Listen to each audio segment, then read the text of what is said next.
आप सभी का स्वागत है आज के सेशन पे।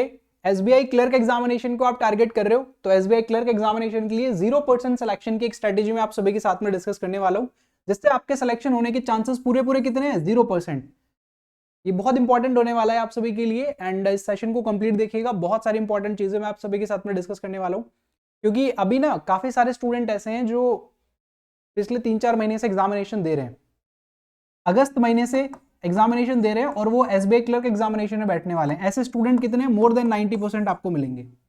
इस एग्जामिनेशन में बैठने वाले स्टूडेंट वो होंगे जो पिछले 6-8 महीने 10 महीने से तैयारी कर रहे हैं, और उनके लिए बहुत जरूरी है 0% सिलेक्शन स्ट्रेटेजी। तो कंप्लीट सेशन को देखिएगा, काफी कुछ चीजें आपको क्लियर हो जाएंगी इसमें। ठीक है, स्टार्ट करते हैं आज का सेशन। तो क्या रहेगा सर हमारा 0% सिलेक्शन स्ट्रेटेजी, उसके ऊपर हम आ जाते हैं। बट उससे पहले आपको क्या लगता है मैं क्या डिस्कस करने वाला हूँ? आपके साथ में मैं प्लान डिस्कस करने वाला हूँ एसबीआई क्लर्क के लिए। ऑब्वियसली इस सेशन में सर आप प्लान ही डिस्कस करोगे, लेकिन उससे पहले मैं आप सभी के साथ में एक ऐसा प्लान डिस्कस करने जा रहा हूँ जिसको आपको फॉलो नहीं करना है। ठीक है, और 90% स्टूडेंट ऐसे ही होते हैं जो इसी प्लान को फॉलो करते हैं हमेशा हर एक एग्जामिनेशन के लिए, और सिलेक्शन होता है क्या? नहीं हो पाता है सर। तो पहले मैं वही चीज़ें आप सभी के साथ में डिस्कस कर लेता हूँ, उसके बाद में हम आगे बढ़ेंगे और हमारी प्लानिंग के ऊपर जाएंगे। तो क्या है sir 0% selection strategy? 0% selection strategy ये रही आपके सामने, ये है सर 0% सिलेक्शन स्ट्रेटेजी। पहला स्टेप पता है क्या होगा इस स्ट्रेटेजी का? इस स्ट्रेटेजी का पहला स्टेप होता है एग्जामिनेशन का नोटिफिकेशन आ गया, हमने एग्जामिनेशन फॉर्म फिल कर दिया और अब हम हमारी तैयारी शुरू करेंगे। और अब हम तैयारी शुरू करेंगे हमारे प्री एग्जामिनेशन के लिए। मेंस एग्जामिनेशन वो तो प्री के बाद में करना होता है ना सर, मेंस एग्जामिनेशन तो प्री के बाद में आएगा, तो प्री के बाद में देखेंगे उसको। ये पहला स्टेप है आपकी 0% सिलेक्शन स्ट्रेटेजी का, कि अगले 40-50 दिन हम प्री लेवल पढ़ने वाले हैं। मेंस तो प्री के बाद में ही पढ़ेंगे हम, केवल प्री के पीछे हम पढ़े रहेंगे और देखेंगे क्लियर हो गया तो। ये है आपका पहला स्टेप 0% सिलेक्शन के लिए। सेकंड स्टेप आपका 0% सिलेक्शन के लिए है वन सब्जेक्ट।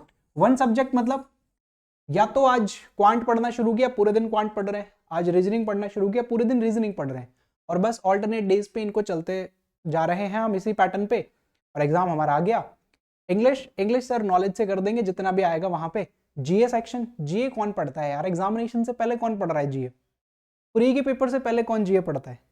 ये 0% सिलेक्शन स्ट्रेटेजी वाले ऐसा ही करते हैं, वो नहीं पढ़ते हैं। तो वन सब्जेक्ट मतलब एक ही सब्जेक्ट को पढ़ते रहना पूरे पूरे दिन। आज क्वांट स्टार्ट कर लिया तो क्वांट के पीछे लगे रहेंगे, रीजनिंग स्टार्ट कर लिया रीजनिंग के पीछे लगे रहेंगे। ये सेकंड स्टेप है आपका 0% सिलेक्शन का।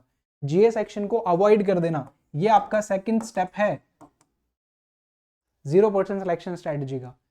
Third and most important, mock test. Sir हम मॉक टेस्ट लगाते हैं प्री लेवल के, और हमारे जो मार्क्स हैं वो सर 60 ही आते हैं, 65 ही आते हैं, इससे ज्यादा आगे हम नहीं बढ़ पा रहे। ये तीसरा स्टेप है आपका 0% सिलेक्शन स्ट्रेटेजी का।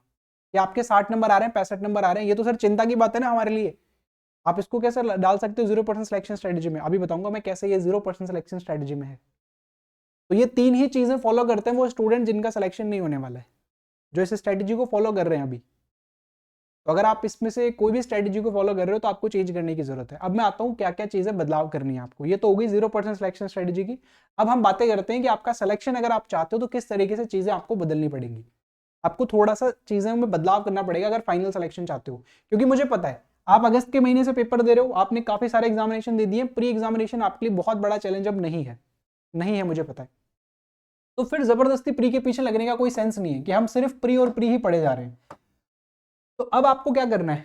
अब आपको क्या करना है, आपको जिस भी सब्जेक्ट को आप आज पढ़ रहे हो उसको डिस्ट्रीब्यूट करोगे आप। जैसे मान लीजिए एक सब्जेक्ट को आपने डिसाइड किया है कि मुझे 2.5 घंटे से 3 घंटे देने हैं और मुझे इसकी प्रैक्टिस करनी है इस टॉपिक की। तो उस टॉपिक के जब आप प्रैक्टिस कर रहे हो तो उसके साथ साथ में उसी टाइप के मेंस लेवल के सवाल आपको बनाने चाहिए।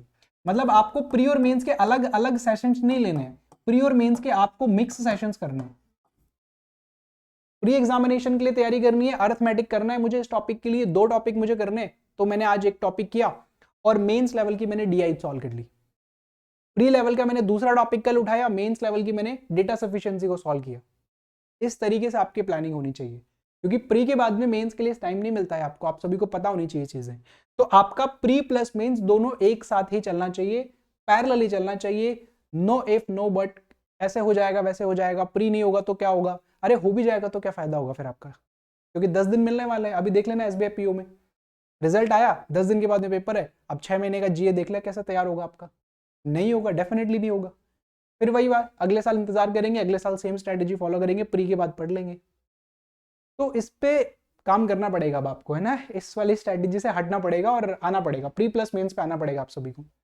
तो कल से ही इस बात को ध्यान रखो, या आज ही से ध्यान रखो ना यार, कल से क्यों, कि अगर मैं स्टार्ट कर रहा हूं तो प्री और मेंस मुझे साथ में लेके चलना है। अगर मैं नया हूं स्टूडेंट, मैं पहली बार एग्जामिनेशन देने जा रहा हूं, तो भी मुझे मेंस को क्या करना है, साथ में लेके चलना है। मेरे लिए क्या रहेगा, अगर मैं नया स्टूडेंट हूं तो पहले मैं पिछले 4-5 साल के मेंस के पेपर सॉल्व करूंगा साथ ही साथ में, फिर हम डेली क्या करेंगे, क्वेश्चन को ऐड ऑन करते जाएंगे और मेंस लेवल की तैयारी साथ में हमारी चलती रहेगी। ठीक है, तो पहला स्टेप तो आपको ये सही करना है, अगर आप सिलेक्शन लेना चाहते हो तो ये सही करना है आपको। सेकंड स्टेप, वन सब्जेक्ट, ये सबसे बड़ी मिस्टेक है जो आप लोग करते हो। एक सब्जेक्ट को पीछे मत पड़ो यार, एक सब्जेक्ट में अगर आपको लग रहा है कि मेरी वीकनेस है, एक सब्जेक्ट मेरा वीकनेस है, तो उसी के पीछे अगर आप लगे रहोगे तो जो स्ट्रॉन्ग सब्जेक्ट है ना आपके, उसको इनफ टाइम नहीं दे पाओगे, तो वो भी आपका उतना बेटर परफॉर्म नहीं कर पाओगे उसमें भी। तो आपके चारों सब्जेक्ट पैरेलली चलने चाहिए, इंग्लिश, देन रीजनिंग, देन उसके बाद में क्वांट और उसके बाद में जीए। ठीक है, चारों के चारों सब्जेक्ट आपकी पैरेलली प्रैक्टिस आपको करनी है। दिन में कम से कम 8 से 9 घंटे पढ़ाई करनी पड़ेगी। अगर आप 2-2 घंटे भी दोगे ना इन सारे सब्जेक्ट्स को, तो भी आपके लगभग 8 घंटे हो गए। जीए सेक्शन अगर आप डेली कवर कर रहे हो तो शायद 2 घंटे ना लगे आपको, इसमें 40-50 मिनट में आपको चीजें कवर करते हुए आप नजर आ जाओगे थोड़े दिन में। प्रैक्टिस पे है सर।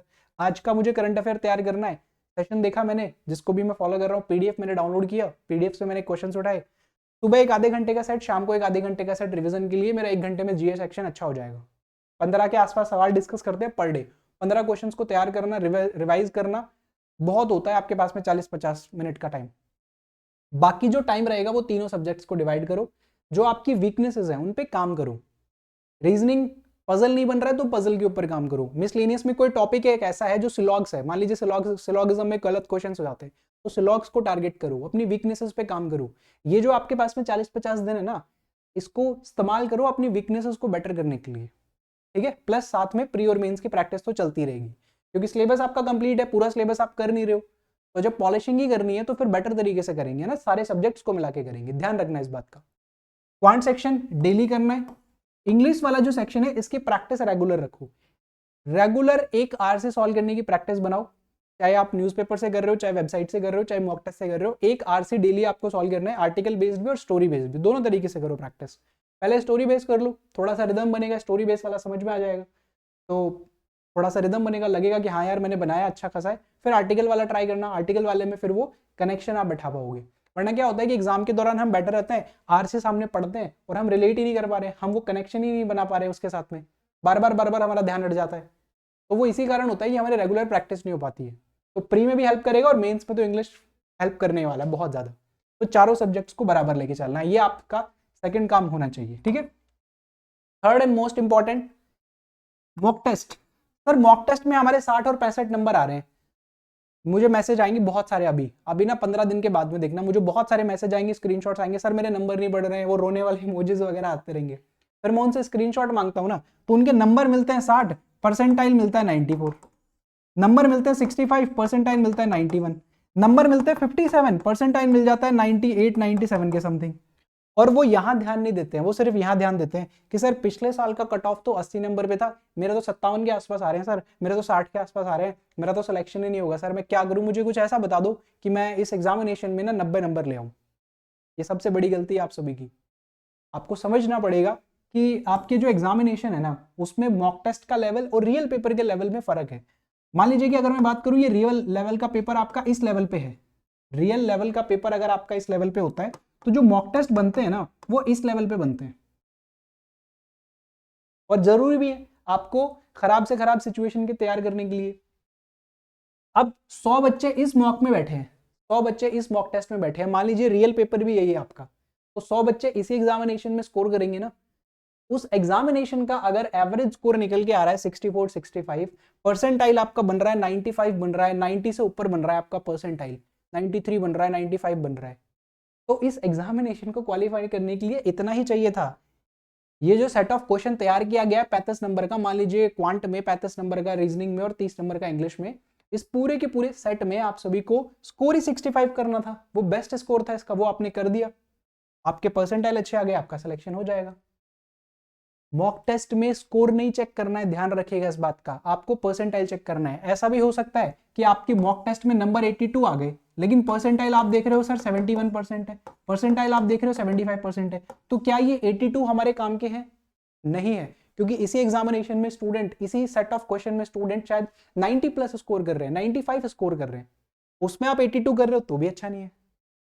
तो ये चीजें आपको समझनी पड़ेंगी कि मॉक टेस्ट जब लगा रहे हैं, स्कोर को नहीं, हम परसेंटाइल को देखेंगे पहले। तो जब हमारा रिजल्ट सामने हो जाएगा, उसके बाद में मॉक टेस्ट का एनालिसिस करेंगे और उसमें हमारी गलतियों को पहचानेंगे, क्या और प्लानिंग की जा सकती थी, क्या बेटर किया जा सकता था, क्या मैं क्वांट में वन लाइनर से स्टार्ट करता तो ज्यादा क्वेश्चन अटेम्प्ट हो जाते, क्या मुझे इस अर्थमेटिक के क्वेश्चन को स्किप कर देना चाहिए था, या मुझे इस डीआई में नहीं फंसना चाहिए था, मुझे पहले दूसरा डीआई बना लेना चाहिए था।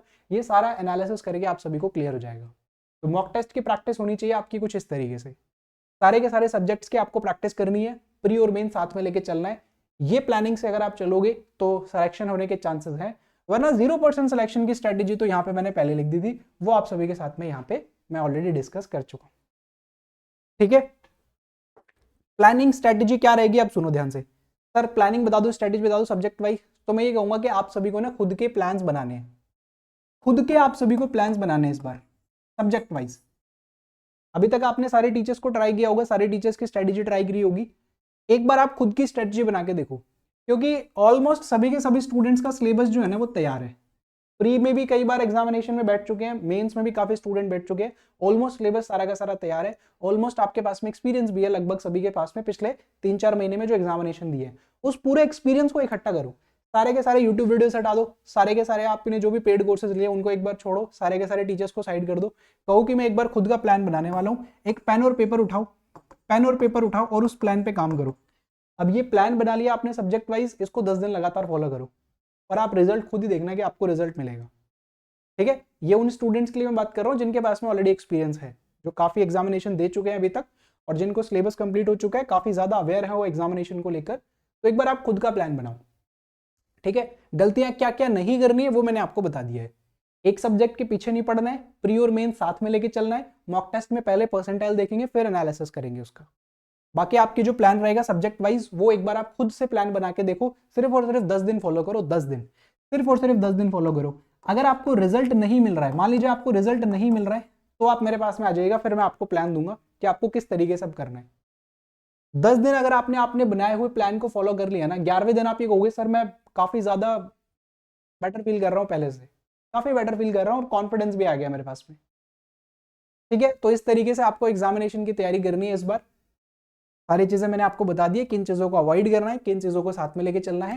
And that is it for today, next session में मिलेंगे। आई होप सो क्वेश्चन आपको, देखो रिदम देखो मेरी, क्वेश्चन से आते हैं ना, सेशन आपको काफी अच्छा लगा होगा। और नेक्स्ट सेशन में अब हम मिलने वाले हैं, कमेंट्स में ड्रॉप कर दीजिएगा आपके सजेशंस, या 0% सिलेक्शन स्ट्रेटेजी तो फॉलो नहीं कर रहे थे आप, वो भी मुझे बताइएगा जरूर से जरूर। नेक्स्ट सेशन में मिलते हैं, लाइक कर दीजिएगा सेशन को, अपने दोस्तों के साथ में शेयर कर दीजिएगा जो भी एसबीआई क्लर्क एग्जामिनेशन को टारगेट कर रहे हैं। प्रीवियस ईयर के पेपर में आपको करवा चुका हूं, तो वो भी आप देख लीजिएगा, और जो नई क्लासेस आने वाली हैं उनके अपडेट्स के लिए चैनल को सब्सक्राइब करके बेल आइकन प्रेस कर लो। ठीक है, एंड टेलीग्राम ग्रुप पे भी ज्वाइन कर लेना, लिंक आपको डिस्क्रिप्शन बॉक्स में मिल जाएगा। Thank you so much, next session में मिलते हैं।